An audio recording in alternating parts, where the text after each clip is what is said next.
வீக்கம் கண்டோமோ, யாருக்காக 10 ஆண்டு காலம் நாம் போராடினோமோ, இன்றைக்கு அவர்களுக்காக நாம் செல்ல வேண்டுமா?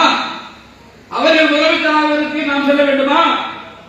இங்க இருக்கிற அமைச்சர் அவர் அமைச்சராவதற்கு நம்முடைய உழைப்பை நாம் கொடுக்க வேண்டுமா? கேட்டார்கள். இங்கே இருக்கிற நம்முடைய நிர்வாகிகள் கேட்டார்கள். அடுத்த ஒன்றையும் கேட்டாங்க. நம்முடைய தலைவர் அம்மாவின் தொண்டர்கள் ஓரணியில் இணைந்து அம்மாவுடைய ஆட்சியை மீண்டும் கொண்டு வர வேண்டும் என்று நம்முடைய தலைவர் பேசுகிறார். அதற்கு பின்னால் இந்த கட்டமைக்க வேண்டிய பாரதிய ஜனதா கட்சி, என்னை பொறுத்தவரை வெளிப்படையாக சொல்கிறேன், அவர்கள் இது திறம்பட செயல்படாத காரணத்தினால் இன்றைக்கு ராமதாஸ் ஸ்டாலினோட 17 நிமிஷம் ஃபேஸ் டைம்ல பேசுறாரு. ஓ பன்னீர்செல்வம் ஸ்டாலினை போய் பார்க்கிறாரு. தேமுதிக பிரேமலதா ஸ்டாலினை போய் பார்க்குது. இது யார் காரணம்? இந்த கூட்டணிக்கு யார் தலைவர்? பாரதிய ஜனதா கட்சி தலைவர். எங்களை ஜெயில அழைச்சிட்டு போனீங்களா எங்க தலைவர்? நீங்க என்ன செஞ்சிருக்கணும்? மிகப்பெரிய எதிர்கட்சியை கட்டமைத்திருக்க வேண்டாமா? எவ்வளவு நாள் இருக்கு இந்த தேர்தல்? என்ன 9 மாசம் 8 மாசம் இருக்கு.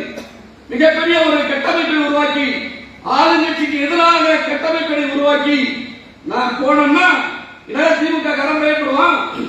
ஒரு 3 மாசத்துக்கு முன்னாடி, 2 மாசத்துக்கு முன்னாடி, 1 மாசத்துக்கு முன்னாடி திமுக காரனே சொன்ன கூற்று என்னன்னா, எங்க கட்சியின் ஆட்சிக்கு வராது, எங்க தலைவர் மீண்டும் தலைவராக முடியாது, எங்க அமைச்சர்கள் அமைச்சராக முடியாது, பல்வேறு அலங்கோலங்கள், பல்வேறு ஊழல் குற்றச்சாட்டுகள், பல்வேறு தவறுகள் திமுக காரனை அடிச்சுக்கிறான்.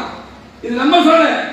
நாங்க மீண்டும் தலைவர் ஆட்சிக்கு வர போறாரு, சட்டமன்ற உறுப்பினராக போறாரு, அமைச்சராக போறாரு, நம்ம சொல்ல. இது சொன்னது திராவிட முன்னேற்ற கழகம். இன்னைக்கு நமக்கு என்டிஏவுடைய தலைவராக இருக்கிற திரு அமித்ஷா அவர்கள் சென்னைக்கு வந்திருந்து எடப்பாடி பழனிசாமி தலைமையிலான தமிழ்நாட்டில் தேர்தலை கூட்டணி சந்திக்கும் சொன்னார். இது யாருக்கு இந்த பொறுப்பு இருக்கணும்?